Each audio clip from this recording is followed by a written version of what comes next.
Army support does not collapse, it simply melts away. March 20th, 1815. Napoleon is once again master of France. His first act, to call together the Council of State. His imperial advisors have all worked with him before. Caulaincourt, Minister of Foreign Affairs. Carnot, Minister of the Interior. Davout, Minister of War. Fouché, Minister of Police. Your suggestions, gentlemen? The first thing is to immediately send envoys to the Allied capitals. We must assure them of our peaceful intentions. That's the first step. The important thing is to reassure your own people first, sire. You must draft a new constitution immediately.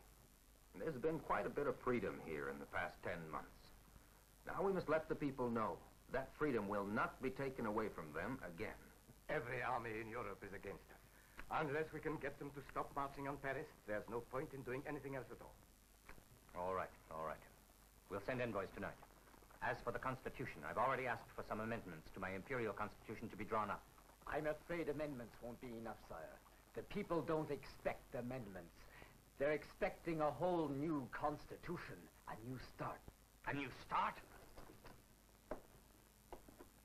Am I supposed to pretend that the past doesn't exist? Forget that I was emperor for 11 years? I will grant them a constitution within my empire. That's what they expect me to do.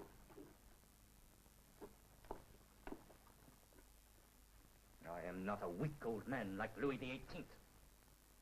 If that's what they wanted, they would have stayed with him. They wanted me, and they came to me. Excuse me, sire. You're talking about soldiers when you say that. We're talking about the people. You must win over the people. The people. I shall win them over with a great victory. That's what they understand. They'll never accept me unless I win back our lost territories. The Rhineland, Holland, Belgium. People don't care about Holland and Belgium. They want peace. How soon can you call for universal conscription? Well, the people will never stand for another conscription. Well, how many men can you raise? 350 to 400,000 by the end of the year at most. 400,000. A year ago, I could have raised 2 million without batting an eye. What happened to you when I was away? Being one of my soldiers used to be the best thing that could happen to a man. Their faces shone with pride when they said, I was with my emperor when we marched into Vienna. I fought with him at Austerlitz. Together we conquered Rome. 400,000. I tell you, I can still raise over 1 million. I'm afraid, sir, the enthusiasm isn't there anymore. I don't believe it. You'd better wave to the crowd, sire. Otherwise, they'll never stop. I never used to have to wave. If I had my victory, I wouldn't have to wave.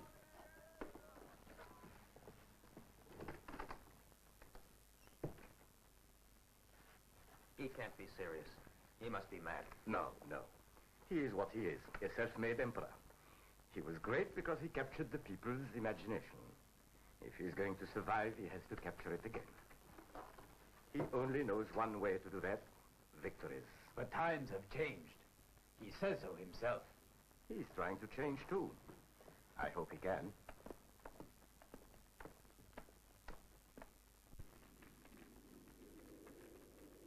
Dutch and Prussian troops, German student revolutionaries who once fought with Napoleon, now prepare to confront him. 15 years of war have created a hopeless tangle of loyalties and new national stirrings, as former enemies become friends, and friends bitter enemies. Sergeant? Yes, sir? Well, now, you were in Russia, weren't you, Sergeant? Yes, sir, but I've fought in too many of Napoleon's wars for him. Never again. Good, soldier. Carry on. Right, sir.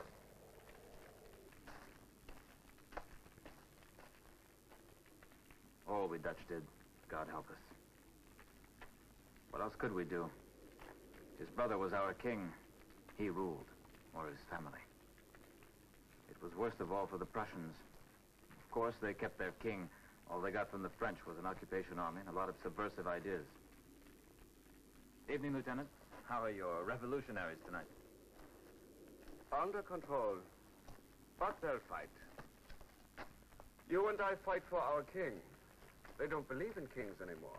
They say they fight for their country. They'll say, that's different. But they'll fight. Bonaparte has a lot to answer for.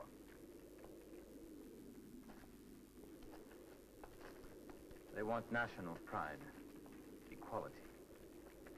They just don't realize that only kings are really fit to rule.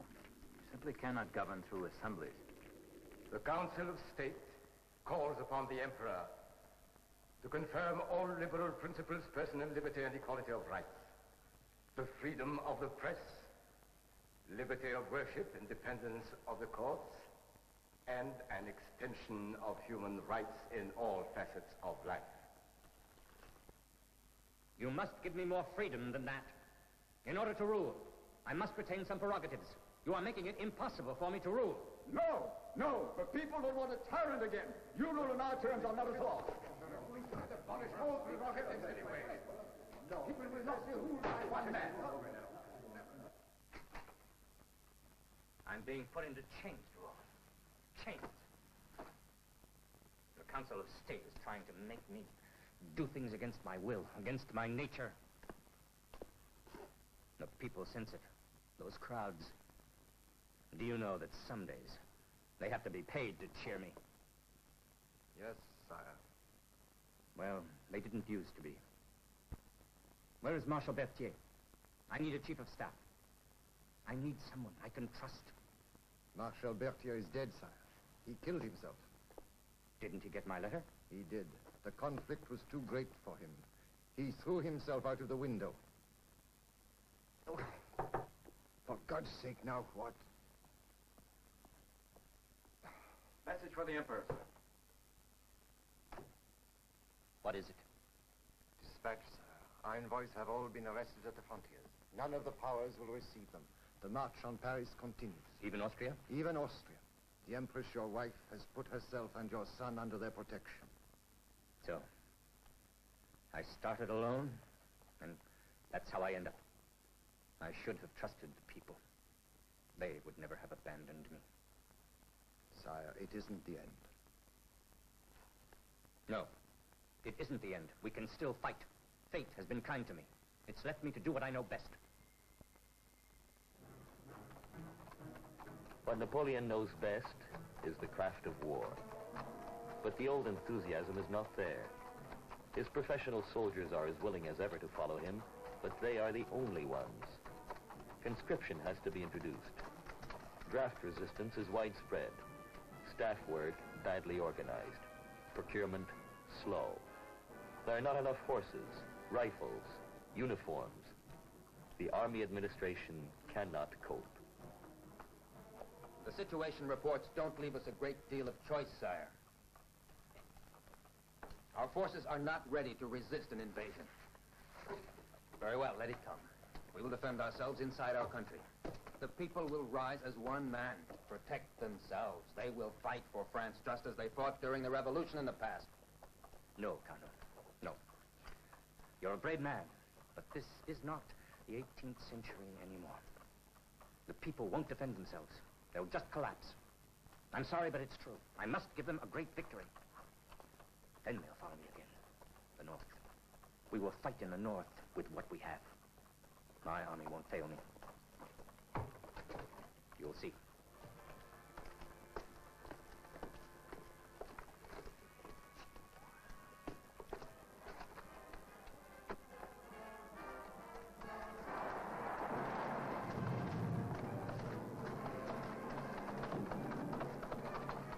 Above all, Napoleon had unbounded confidence in his army, in himself as a military commander. Charge! Charge! Though he was never an original thinker, yet better than any other general of his day, Napoleon was able to move fast, to change plans with lightning speed, to exploit enemy mistakes.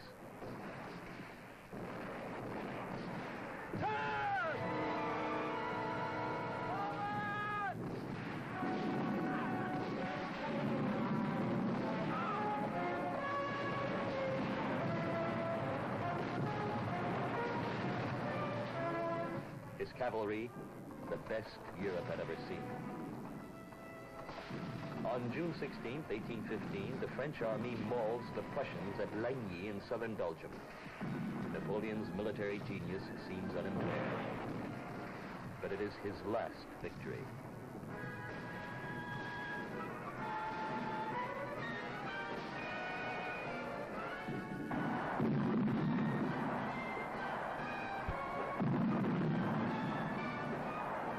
Waterloo, June 18th, 1815.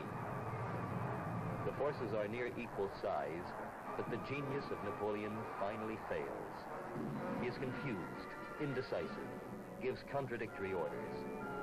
The Allies, the British and the Prussians, some Dutch and Belgians, destroy the French army. It is more than a defeat. It is a catastrophe. It is the end. Napoleon had gambled everything on a smashing victory, but it is he who has been smashed. The magic is gone. There is nothing left but to resign and leave it to others to pick up the pieces. His ideas of national pride and glory have already left their mark on the new age to come, but he does not know this. From his triumphal return to France to the end of a dictator has taken just 100 days.